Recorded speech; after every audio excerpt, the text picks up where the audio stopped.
Welcome back to my channel, guys. Today we're going to be talking about all the Easter eggs and fun facts about Taylor Swift's new single, Cardigan. The music video was released at midnight on 7/24. First things first that you probably realized is 7/24, the significance of that date. You add those numbers together, you get 13, Taylor Swift's signature favorite number. There's a real mix this time around of hidden meanings, Easter eggs, and actually a real game changer towards the end that I think will kind of leave you all shooketh.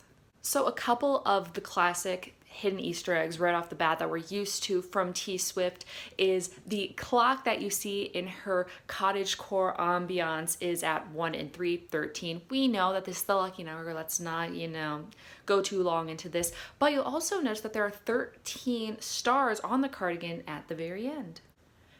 Now, cottagecore, I just mentioned that. What even is that? So cottagecore is a very popular aesthetic right now, and it's interesting that T Swift is kind of diving into there. Will there be cottage merchandise? Who can say?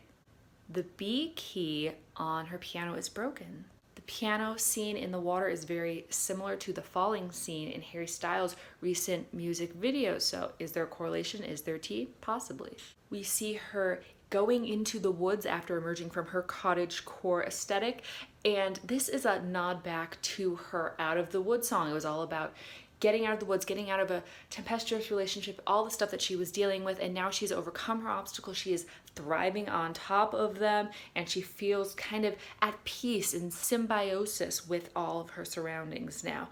And you'll also see that waterfall off to the side. That's a little nod to her Me unicorn pink vomit waterfall, except this one is much more natural, and instead of being like, I'm me, I'm amazing, it's like she's very at tune with who she is now as a person. We see her going into that glow of the piano bench, again hitting back to that daylight reference from her last album, but we also see that the piano and her music is her solace in rough times. She mentions sexual politics in the lyrics. When you're young, people assume you know nothing. She's been dealing with her whole life, people telling her who she could date, what she knows from a very young age. So not only is her music her solace, we also see that the cardigan is not only her to Joe, but Joe to her, so she has her music and Joe now. Reference to that album cover, she's wearing a Barber jacket, which is a reference to the British band Barber, and a little nod to her boyfriend Joe Alwyn. And as far as safety goes, Swift wanted to point out that she did have medical professionals on the set, and she even did her own hair and makeup. Next, she gave us a little Easter egg in her last album, Lover. The last track is Daylight, where she says, I used to believe love was black and white, now that I see it's golden. The cardigan folklore cover is black and white, and she's seen looking at something golden.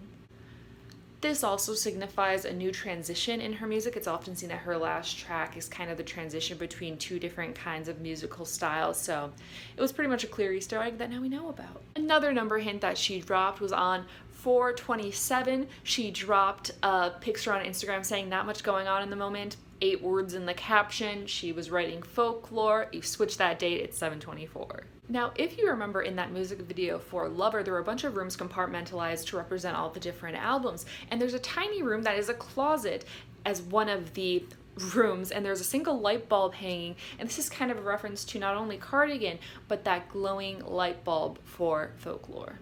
In May of 2020, Taylor Swift posted on her Instagram some cinnamon buns, and she was like, when you're proud of your buns, you post them on the internet. And this is a reference to that hairstyle that she would use for the photo shoot for her new album. This one's pretty obvious, but she did have a picture with her BFF Selena Gomez, who was wearing folklore merch. One of the tracks on the album is entitled Betty, and this could be a reference to either Taylor's ex-BFF Karlie Kloss's middle name, Elizabeth Betty, like Riverdale, you get it, and Joe Alwyn's mom. Her name is Elizabeth. 2 of the songs are co-written by William Bowery, and people think this might be a pseudonym for her boyfriend Joe Alwyn because his great-grandfather's name was William, and he was a music composer and teacher.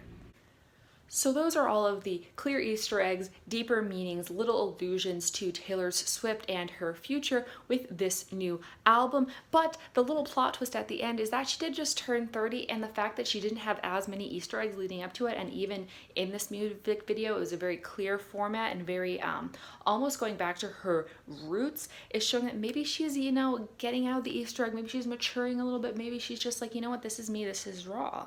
I hope you guys liked all of those fun little tidbits. If you did, be sure to subscribe because I put out new videos every single week and it helps me a whole bunch. Subscribe.